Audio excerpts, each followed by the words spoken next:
Hello friends, welcome to the Lakshya academy. The agenda of today's video is, आज हम डिस्कस करने वाले हैं UPSC NDA exam second of 2025। जैसा हमें पता है कि फर्स्ट ऑफ 2025 का एग्जाम 13 अप्रैल को है और सेकंड 14 ऑफ सितंबर। अगर हम इनमें बात करें डिफरेंस की, तो रफली या एग्जैक्टली ही 5 मंथ्स का टाइम पीरियड है सेकेंड सेशन। अब बात ये कि टाइम की हम क्यों बात कर रहे हैं। अगर हम एनडीए की प्रिपरेशन की बात करें तो एनडीए में दो पेपर हैं। दो पेपर में मैथ्स और दूसरा पेपर जनरल एबिलिटी टेस्ट, जिसको हम गेट कहते हैं। जनरल एबिलिटी टेस्ट में 3 सेक्शन, जिसमें इंग्लिश, उसके बाद जनरल साइंस। जनरल साइंस में फिजिक्स, केमिस्ट्री एंड बायोलॉजी तीनों, and here we have general studies, जिसमें geography, history, polity, economics and current affairs. बहुत फिक्स सी चीजें यहां पर मिलती हैं। मैथ्स का सिलेबस ड्राइव्ड है, जिस पर हम एक सेपरेट वीडियो और अप्रोच का डिस्कशन करेंगे। गेट में 150 क्वेश्चंस इनटू 4 मार्क्स, जो कि बनते हैं 600। मैथ्स में 120 क्वेश्चंस इनटू 2.5, 300 मार्क्स। यानी एनडीए का जो टोटल एग्जाम है, इट इज ऑफ 900 मार्क्स। ठीक, दोनों पेपर हमें पास करने हैं और 25% जो यहाँ पर मिनिमम पासिंग मार्क्स। ठीक है, अभी जो गेट का एग्जाम की हम बात करने वाले हैं कि हमें पता है कि 13 ऑफ अप्रैल से लेकर हमें 14 ऑफ सितंबर, यानी जो सेकंड सेशन है उसकी प्रिपरेशन की लेकर हम यहाँ पर बात करने वाले हैं। सेकंड सेशन जो है एक छोटा सेशन है। क्या 5 महीने इनफ है तैयारी के लिए? जी हाँ, इसका आंसर बिल्कुल हाँ है। 5 महीने जो कि एग्जैक्टली बहुत सफिशिएंट है एनडीए की तैयारी करने के लिए। और ये बेस्ट टाइम इसलिए भी है क्योंकि अभी अभी बोर्ड्स के एग्जाम भी खत्म हुए हैं। द पीपल जिन्होंने अभी बोर्ड में अपीयर हुए हैं, वो 12th के एक डाटा के साथ या कहें 12th की नॉलेज के साथ इस प्रिपरेशन में अभी अगर लग रहे हैं तो it is very beneficial for them. साथ ही साथ अगर हम एलिजिबिलिटी की बात करें, ऐसा कैंडिडेट जो अभी 12th में अपीयर होने वाला, यानी जिन लोगों ने अभी अपना 11th कंप्लीट किया है, वो लोग भी सितंबर सेशन के लिए एलिजिबल होते ही हैं। क्योंकि अगर आप 12th अपीयरिंग हैं या फिर 12th पास हैं, तभी आप इस एग्जाम में अपीयर हो सकते हैं। और ये दोनों कैंडिडेट के लिए बिल्कुल सही चीज है। अगर हम बात करें 11th का कैंडिडेट, जिसने भी 12th शुरू किया है, उसके साथ साथ तैयारी करने का फायदा ये होगा कि 12th जो पीसीएम है या पीसीबी का बच्चा है, उसकी परसेंटेज एनडी की प्रिपरेशन से हमेशा बूस्ट होती ही होती है। तो स्कूल के साथ वो तैयारी करेगा तो उसे बोर्ड्स में भी फायदा मिलेगा। प्लस एक और फैक्टर है, एनडीए पास करना सितंबर में and then getting recommended in the course time, और जैसे ही स्कूल कंप्लीट हो, अगला जुलाई जून में आपकी ज्वाइनिंग, यानी स्कूल कंप्लीट होते ही आपका without any break you can directly join the NDA. The best attempt अगर मैं पर्सनली कहूं तो सितंबर का है। जो लोग आप अपीयर होने वाले, आप 12th में अपीयरिंग कैंडिडेट्स हैं, जो लोग 12th कंप्लीट कर चुके हैं, उनके लिए ये अटेम्प्ट जो 20 अप्रैल में दे रहे हैं, उसके बाद सितंबर में दे रहे हैं, उनके लिए 5 months is more than enough. 5 months में अगर हम बात करें कि हम किस चीज पे फोकस कर सकते हैं, maximum of the candidates maths को पुश करने के चक्कर में गेट को भूल जाते हैं। ठीक है, मैथ्स में आपका जो स्कोर है, वो स्कोर आपको पास तो करना ही है ऑब्वियसली, लेकिन गेट एक ऐसा सेक्शन है जो लो हैंगिंग फ्रूट्स है। Low hanging fruits, low hanging fruits इसका मतलब क्या है? अगर यहां पर बात करें जनरल स्टडीज की और इंग्लिश की, यानी 200 और 200 मार्क्स, 400 मार्क्स तो बिल्कुल लो हैंगिंग फ्रूट्स है, जिसमें आपको ज्यादा मेहनत करनी ही नहीं है। ज्यादा मेहनत का मतलब कि सीधे सीधे 20 क्वेश्चन ज्योग्राफी के बिल्कुल फिक्स हैं, हिस्ट्री के करीबन 12 से 15 क्वेश्चन फिक्स हैं, 3 से 4 क्वेश्चन पॉलिटी के और एक 3-4 इकोनॉमिक्स के, 10 क्वेश्चन करंट अफेयर्स के फिक्स हैं। इंग्लिश में जनरल इंग्लिश आती है, जनरल इंग्लिश का मतलब ये है कि एंटोनियम, सिनोनियम, फ्रेजेस और सारी बात करें तो वोकैब और ये सारी चीजें जो बहुत बेसिक होती है, आप स्कूल में भी कवर अप कर कर आए हैं। यानी जो 400 नंबर का पेपर है it is low hanging fruit.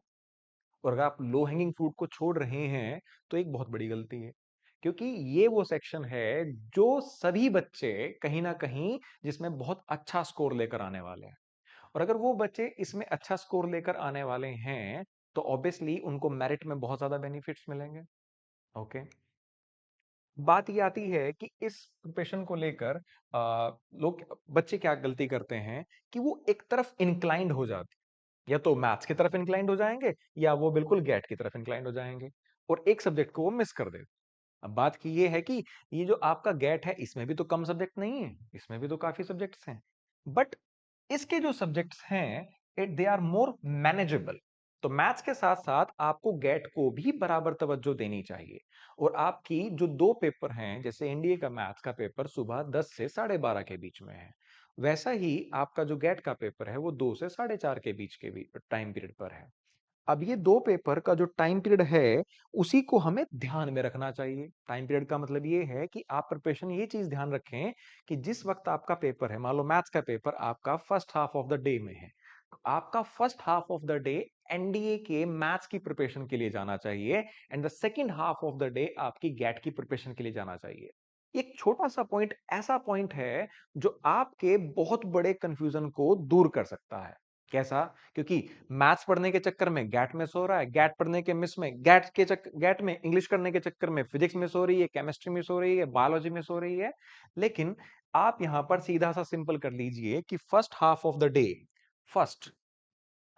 Day and second half of the day. First half of the day में हम हमेशा क्या पढ़ें?